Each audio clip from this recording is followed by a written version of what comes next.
Season మారుతున్న swine flu తగ్గడం లేదు. వ్యాధి తీవ్రత ఇంకా పెరుగుతోంది. కొత్త కేసులు నమోదవుతూనే ఉన్నాయి. తెలంగాణలో ఇప్పటి వరకు 27 మంది ఈ వ్యాధి బారిన పడి చనిపోయారు. భయపడాల్సిన పని లేదని వైద్యులు అంటున్నా దీని తీవ్రత మాత్రం జంట నగరాలను ఆందోళన పరుస్తోంది. చలి తీవ్రత తగ్గింది, ఎండలు పెరుగుతున్నాయి. కానీ స్వైన్ ఫ్లూ మాత్రం కంట్రోల్ కావడం లేదు. ఇప్పటికీ స్వైన్ ఫ్లూ కేసులు పెరుగుతూనే ఉన్నాయి. ఒక్క హైదరాబాద్లోనే గత నెలలో 414 అనుమానాస్పద కేసులు రాగా అందులో 47 కేసులు పాజిటివ్గా తేలాయి. వీరిలో 5 చనిపోయారు. దీంతో రద్దీగా ఉండే ప్రాంతాల్లోకి జనం రావాలంటేనే భయపడిపోతున్నారు. ఇక ఈ నెలలో 599 కేసులు రాగా అందులో 166 పాజిటివ్ కేసులుగా తేలాయి. వీరిలో 7 మరణించారు.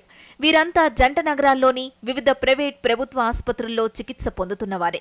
కేవలం 50 రోజుల్లో 14 మంది వరకు స్వైన్ ఫ్లూతో మృతి చెందడం తీవ్ర ఆందోళన వ్యక్తమవుతోంది. ఇప్పటి వరకు తెలంగాణలో మొత్తం 27 మందిని స్వైన్ ఫ్లూ కబలించినట్లు అధికారులు చెబుతున్నారు. ఈ వ్యాధి తీవ్రత దృష్ట్యా హైదరాబాద్లోని గాంధీ ఆసుపత్రిలో ప్రత్యేకంగా స్వైన్ ఫ్లూ ఐసోలేషన్ వార్డును ఏర్పాటు చేసినట్లు ఆసుపత్రి సూపరింటెండెంట్ డాక్టర్ వెంకటేశ్వరరెడ్డి చెప్పారు. జనవరి ఫిబ్రవరి కలిసి టోటల్ ఒక 60 మంది swine flu case positives admission అయినారండి. వీళ్ళందరూ కూడా చాలా వరకు మనకి హైదరాబాద్ వాళ్ళే, 90% హైదరాబాద్ వాళ్ళే. 165 స్వాబ్స్ పంపిస్తే 27 పాజిటివ్ ఉన్నాయి. అంటే చాలామంది నెగిటివే ఉంటున్నారు, ఆ సిమ్టమ్స్ ఉన్నాయని తెలుసుకోవాల్సి వస్తుంది దీంట్లో. సో బయట టెస్ట్ కూడా చేస్తున్నారు. బయట అక్కడ 33 పాజిటివ్స్ ఉన్నాయి. సో ఇన్ఫ్యాక్ట్ బయట నుంచి వచ్చి ఎక్కువగా సీరియస్ సిచ్యువేషన్లో వచ్చిన వాళ్ళే చనిపోవడం జరిగింది. 6 డెత్స్ అయినాయి. గత 5 ఏళ్లలో స్వైన్ ఫ్లూ వ్యాధి బారిన పడిన వారి సంఖ్య పరిశీలిస్తే ఏడాదికేడాది పెరుగుతూ వస్తున్నారు.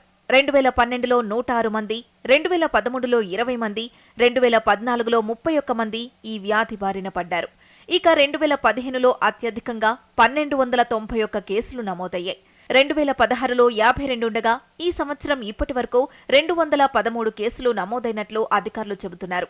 అయితే ఈసారి 100కు మించి కేసులు నమోదు కావనుకున్నామని, కానీ అనూహ్యంగా స్వైన్ ఫ్లూ వ్యాధులు పెరిగాయన్నారు.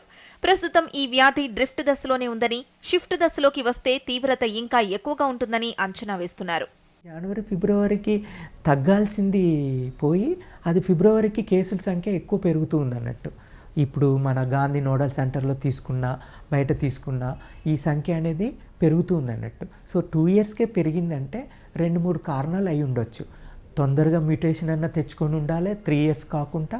ఇంకోటి కొత్త వైరస్ అన్నా అటాక్ అవుతూ ఉండాలి. ఈ వ్యాధి పెరుగుదలకు వాతావరణ పరిస్థితులే కారణమని వైద్యులు చెబుతున్నారు.